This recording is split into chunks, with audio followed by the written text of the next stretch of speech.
Hello, everybody. Welcome back. It's JudiciousFire, and I am here with a special, creepy Halloween episode. We have ourselves Grimfiend, the man who sold his soul, sold it for power, and ended up losing everything in the end.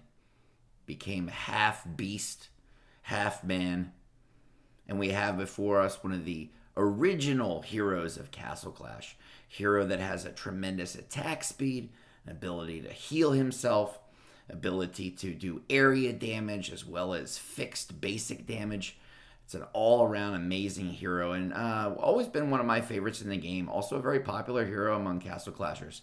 Wanted to see if I could bring him into the year 2019, and I have created a build that on one side is a bit overkill, pun intended, and on the other side is a bit more of a utility build. I like to rebuild these characters, one side either offensive or defensive. With this skinned hero, I'm also given that choice. I'm going to choose one side that's against the computer and the other side that would be against a human opponent. We have ourselves Grim. Grim coming in with a 10 deadly strike. This is the why not build. And with 10 deadly strike, he is able to do 22 times his basic attack damage.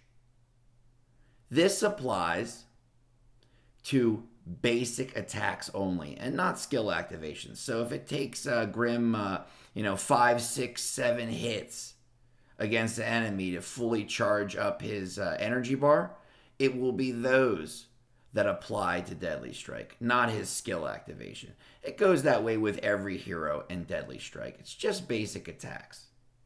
It's also that way with Sunder. I put a 10 Sunder on him.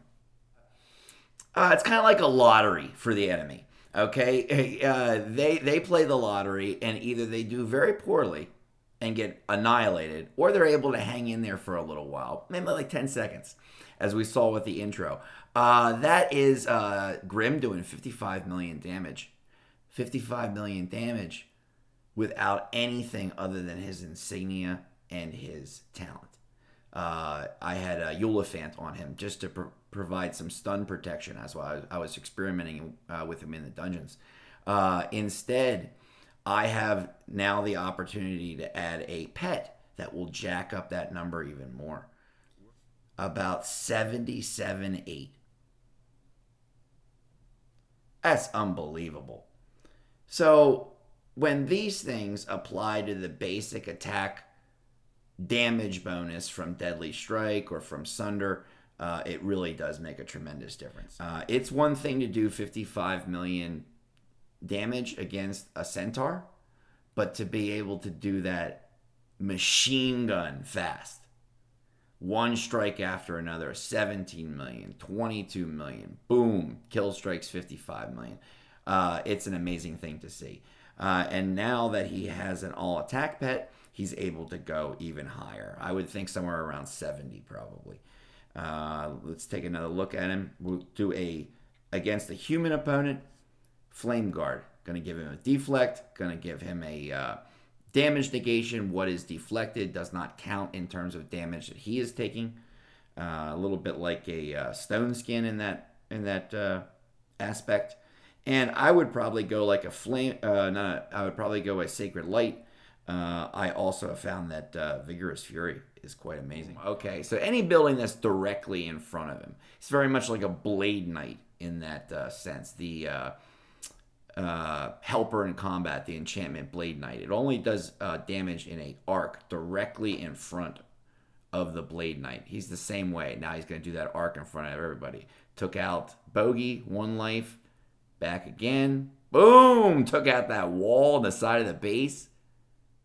I used him in base defense last couple of days, and I have to say he really does hang in there. But I have a Walla with him, and Walla is going to be providing him a lot of heals. I had a Ripper as well to provide some silence against those attacking, but he was really doing a great job. It was amazing. A true survivor, and very much like a Rosaline in the sense that in this old school hero kind of way, he was completely self-sufficient. He was able to attack and be an army. He was able to heal and be a medic. He was able to do all these different kinds of things. Be a speed demon, also be a heck of a survivor and a tank up in front. Those of you who remember the introduction of newer Here Be Monsters as they were coming out, once we got, I believe, maybe in that RST AAAB area, we were using scatter in order to suppress the huge Multanica procs that would knock out your whole base, and because of that you'd end up losing. There were a lot of heroes that we could scatter at that time, and Grimfiend, given a scatter, was one of the preferred builds because of his tremendous attack speed. And it's a reason like that, tremendously fast attack speed, that you would want to give a hero a chance to operate talent, or a talent that works cumulatively like scatter. So while I may only have a 20% chance to activate my deadly strike, he's machine gun fast. And each of those basic attacks is going to provide its own 26% chance to operate. So he's coming up, 2 aces eventually. And a cumulative talent like a scatter, where you're trying to bring down the energy of the enemy and every hit is reducing that energy. Something like that is great on a hero with a very, very high attack speed, like a Grimfiend. A really great hero to use these kinds of trickier niche talents with. I think that he's a hero that can play that role very, very well. I do think that he alone, against some of the premier max, like we got a Levanica and all this stuff, and I think a Dovekeeper, he's a Cosmo. I mean, speak of the devil, boom, boom. This demon's got trouble. He's going to get all Cosmo procced. He's going to get all paralyzed from Levanica. He's going to get frozen from Laz. What else we got in here? Do you see what the Flame Guard is doing? Look at poor Cosmo. Cos has a revive. He already died. All of his revives, just based on the deflect damage from the Flame Guard. You see what an amazing defensive and offensive talent Flame Guard can be. We need to have a rejuvenation of the older heroes in this game. If you're on Blitz Gauntlet, and I just look at it from IGG's perspective, they're giving out premium skins through Blitz Gauntlet for like Lazulix and a new Bogey skin and all this stuff. Why don't you give out some of that stuff? Give some love to the older heroes. Make that part of your Blitz Gauntlet. Or give me 2 tiers in Blitz Gauntlet where I can get a Bogey skin or a Laz skin if I'm willing to pay the $5 entry fee.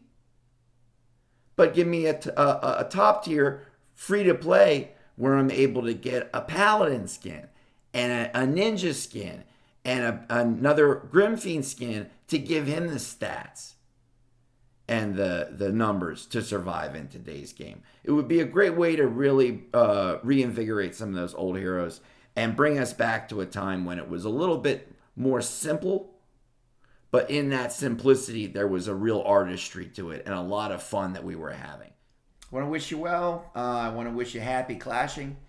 I want to thank you, and I want to thank Grimfiend here. Thank you, Grimfiend, for what you have done. Thank you for your lust for power. Thank you for your insatiable greed. Thank you for selling your soul to a demon and becoming this beast that can join the cast of Castle Clash. I appreciate that, man. And I appreciate you showing us what an old school hero can do if brought up to the modern times. All we need is maybe 1 buff, 2, now the skin layer, and my friend, you're going to be knocking out. You're going to be eating Zephyricas for breakfast with your attack speed. Oh my gosh. That's the next video, everybody. Thanks for tuning in, and enjoy the Halloween. I'll see you next time. Bye-bye.